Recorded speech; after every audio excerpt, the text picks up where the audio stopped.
Luto tayo ng dinengdeng.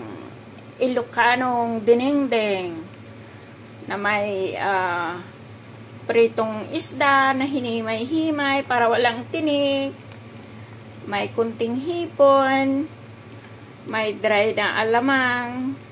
Hindi nakita. Dry na alamang. Saluyot, tsaka sitaw.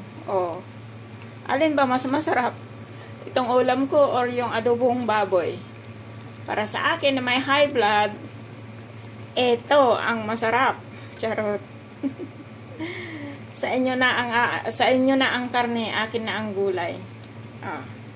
Yan ang ulam ko mamayang gabi. Mas masarap to, guys. Hitik sa sahog. Okay, guys. See you. Tapos na luto.